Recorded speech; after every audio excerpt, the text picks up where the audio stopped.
singing, if you got emotional then, you should have been there.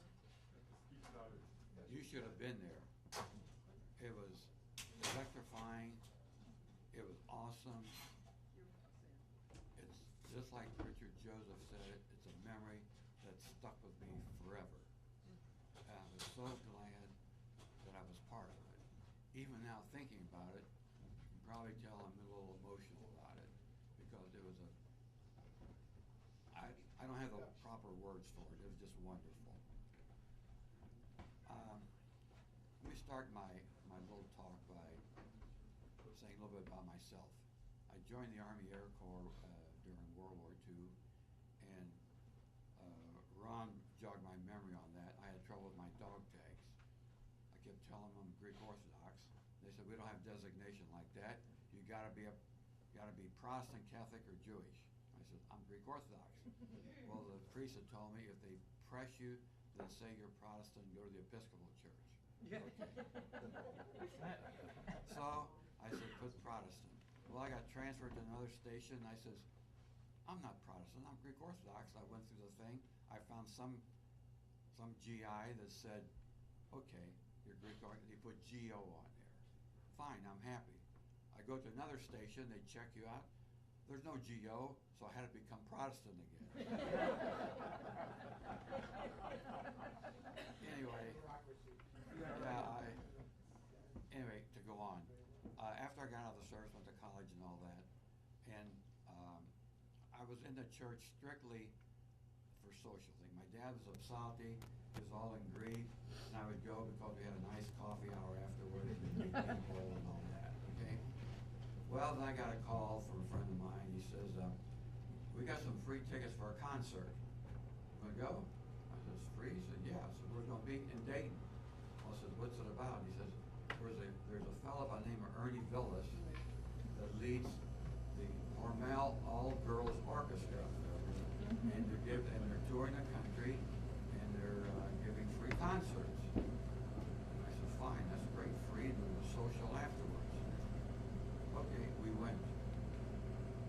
And talk about unintended consequences. I talked to Mr. Villas, and I got hooked. He is the closest I know to a person being an evangelist of the Greek Orthodox Church. I mean, what he did touring through the auspices of Archbishop Michael is all free because of the musical ability of his. And he toured the whole country. He was organizing Goya chapters as he went along. So I started getting involved in Goya. I went to the national conference in Birmingham. I got hooked again. And I said, well, this is good. Andy Copan, who you mentioned here, said, you're good, I want you to start getting involved in the district level.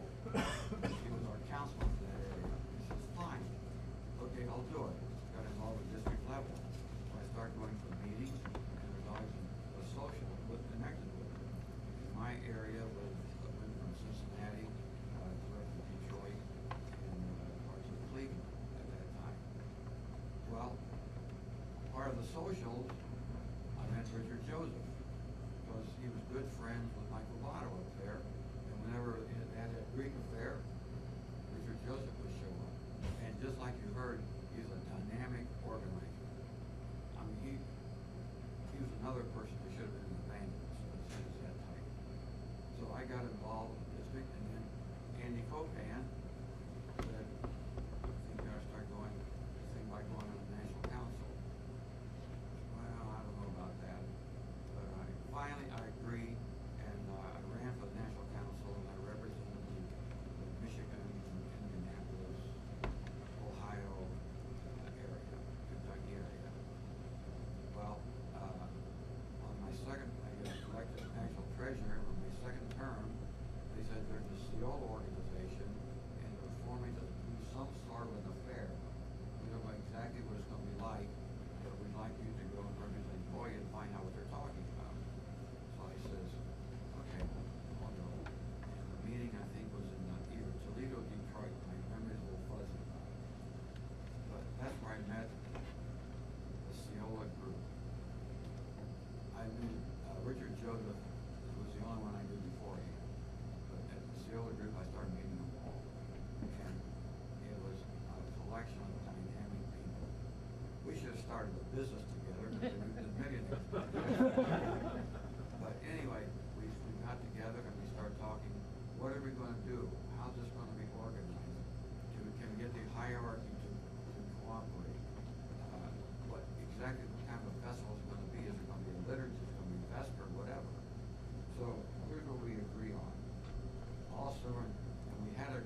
evaluation of the hierarchy and the clergy, and make sure that they are going to participate in that and get their approval.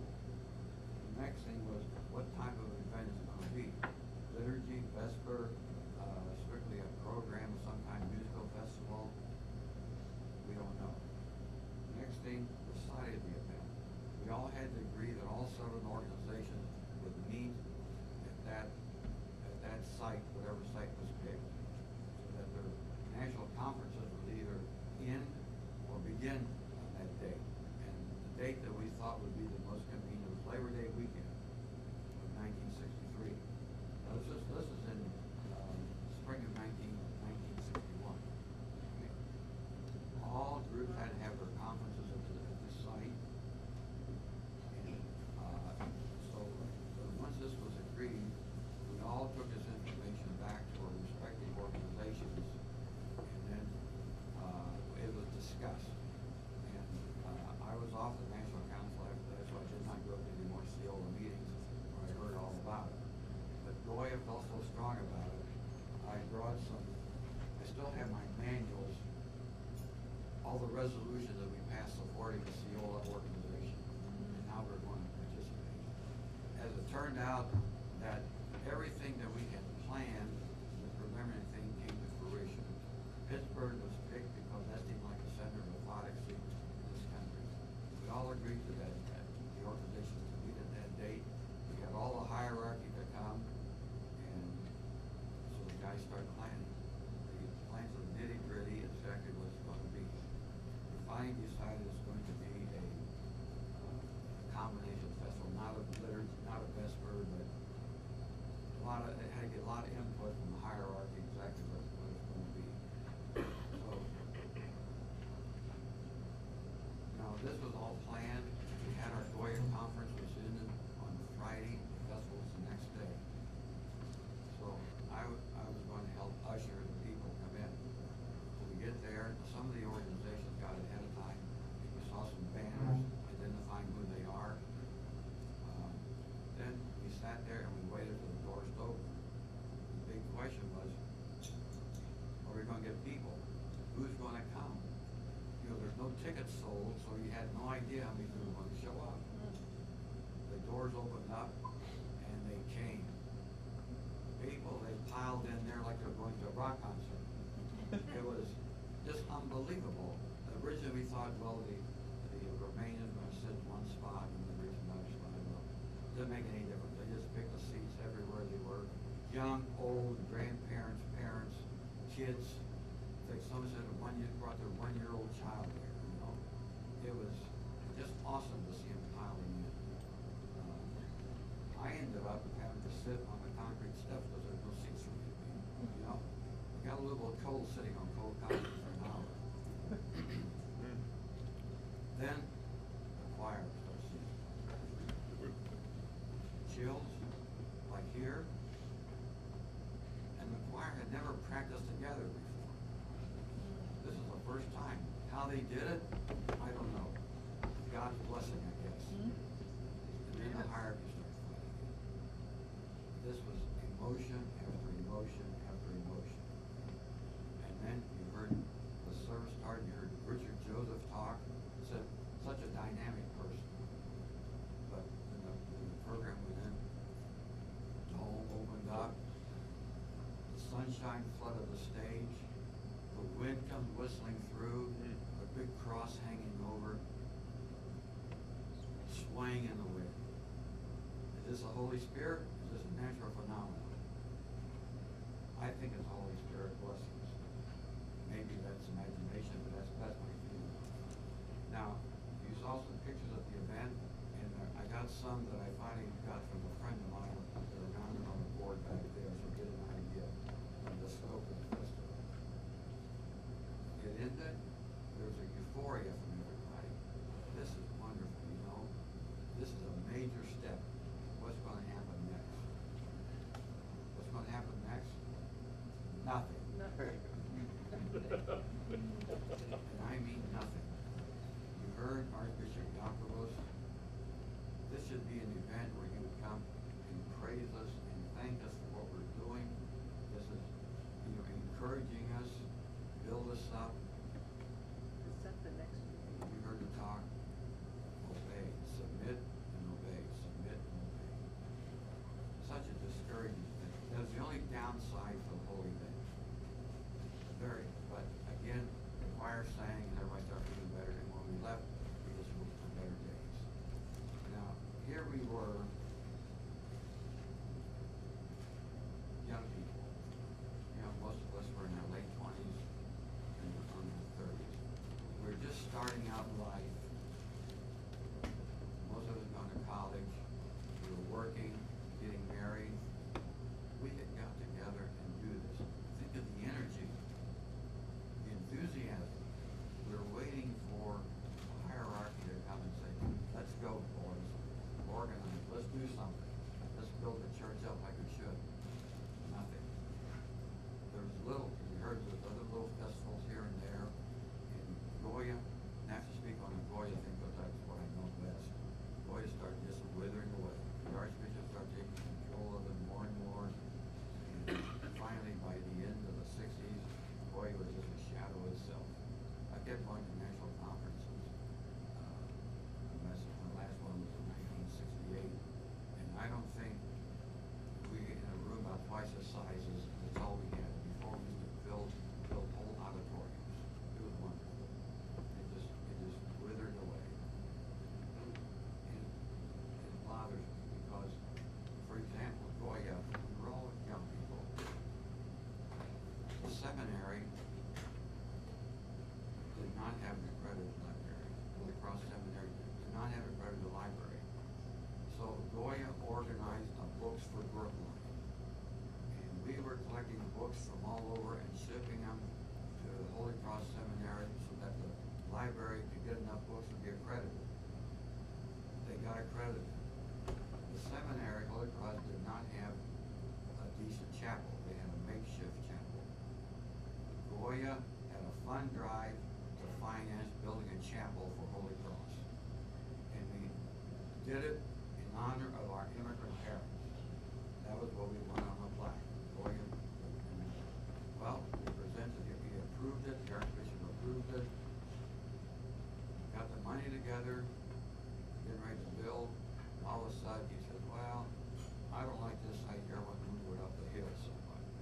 That changed the whole building plan again. And Goya said, I'm sorry, we ended our fund drive and, you know, we don't have any more money for this. I think maybe that's why they got mad at us. But anyway, we got the chapel built, and as far as I know, the plaque is still there showing the Goya dedication to our Christian parents. Now, how many people here have even heard of this, of the chapel built by Goya? A few, okay.